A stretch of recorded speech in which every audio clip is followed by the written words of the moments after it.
ప్రియమైన స్నేహితులారా, యేసుక్రీస్తు వారి నామములో మీ అందరికీ శుభములు కలుగునుగాక.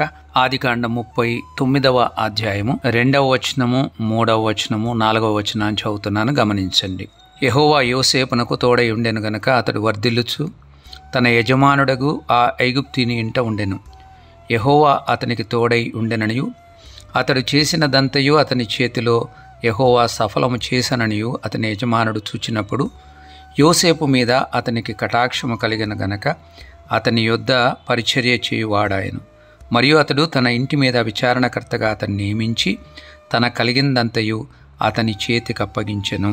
అతడు తన ఇంటి మీదను తన కలిగిన దాని మీదను అతని విచారణకర్తగా నియమించిన కాలం మొదలుకొని యెహోవా యోసేపు నిమిత్తము ఆ ఐగుప్తీయునింటిని ఆశీర్వదించెను.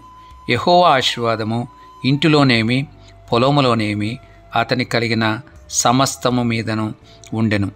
అతడు తన కలిగినదంతయు యోసేపు చేతికి అప్పగించి తాను ఆహారము తినుట తప్ప తనకేమి ఉన్నదో ఏమి లేదో విచారించినవాడు కాడు.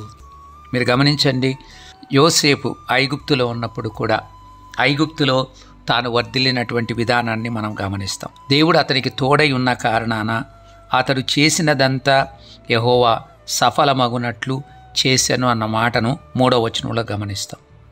2వ వచనంలో యెహోవా అతనికి తోడై ఉండెను గనక అతడు వర్ధిల్లాడు అన్న మాట అక్కడ వ్రాయబడినట్టుగా మనం చూస్తాం. యోసేపు మీద అతనికి దేవుడు కటాక్షం కలగజేశాడన్నమాట 4వ వచనంలో గమనిస్తాం.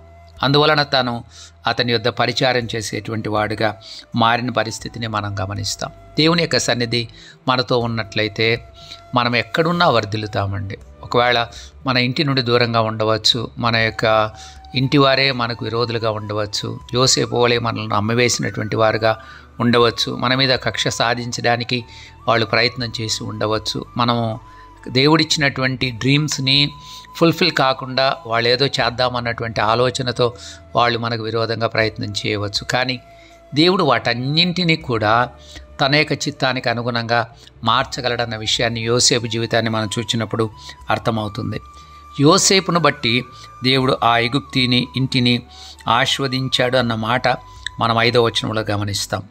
అతడు యెహోవా యోసేపు నిమిత్తము ఆ ఐగుప్తీనింటిని ఆశీర్వదించెను.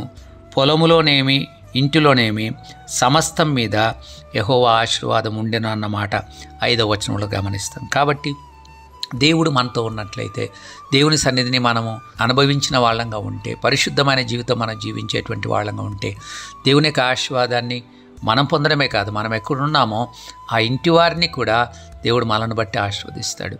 అక్కడ ఉన్నటువంటి ఐగుప్తీని యోసేపును బట్టి దేవుడు ఆశీర్వదించాడు.